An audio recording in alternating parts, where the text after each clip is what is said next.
Please sit down.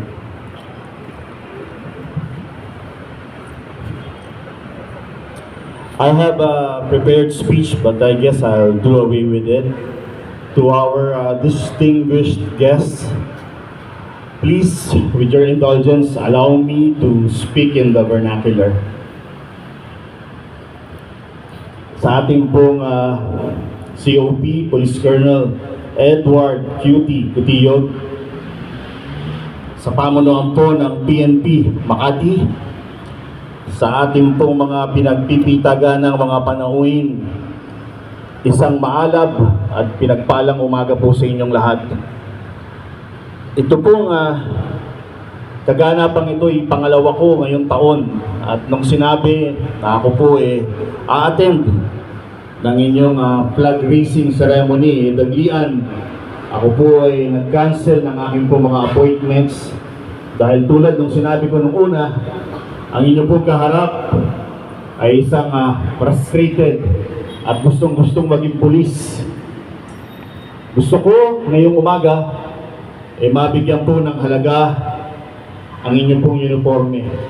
Dahil po sa ganitong pagkakataon, kahit papaano, nabibigyan namin ng gaang ang pang-araw-araw nyo pong mga gawain sa kabila ng mga maaaring pinagdadaanan nyong mga suliranin. Tayo pong lahat, mga Pilipino, kilala sa pagiging matatag. Sa lungsod po ng Makati, sa pamumuno ng ating pong punong lungsod, Abi, at syempre sa ating pong Vice Mayor Monique Lagdameo, sa ating konseho, talaga naman pong napakapuno ng mga programa para sa mga nasasakupan po nito. Hindi ko na po masyadong palawigin, bagamat karamihan po sa inyo ay alam na kung paano po ako tinagurian. Sa katunayan, siguro hindi mawala sa pagkatao ko ang motorsiklo, dahil maski po sa tarpaulin nyo, inilagay talaga doon na ang inyong lingkod ay mahilig po sa motorsiklo. Iniikot ko po ang lungsod ng Makati na nakamotorsiklo dahil sa pagkakaintindi ko, mas lalong makikita at malalaman ang aking pong kinalalagyan. Noong unang panahon, ang kaharap nyo ay ang nag-iisang oposisyon sa premyadong lungsod na ito.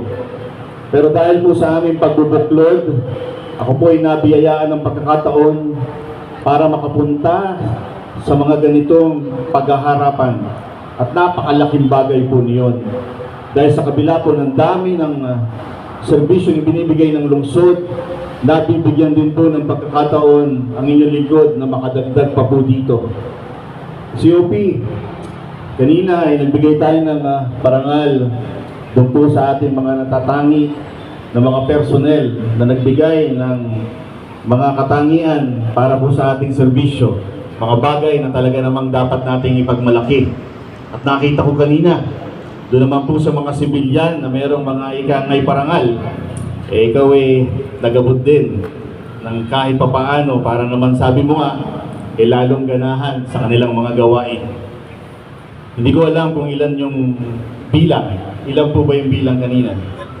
12. So yung 12 po na yon, sa pamamagitan din ng aking munting pag-aalay, pabibigyan ko ng tig 5,000 piso ngayong umaga.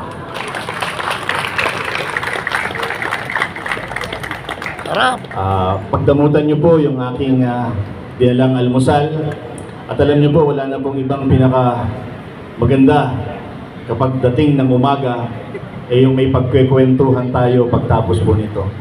Ang aking paghanga, hindi ko kupas. Ang aking ikangay pagsulyap sa tuwing makakita ko ng uniformadong pulis, lalaki, at syempre lalong-lalo na kung babae. Sa inyo pong lahat, mabuhay po ang premyadong lungsod ng Makati, kasi hanawa po tayo ng buong may kapal. Maraming salamat po.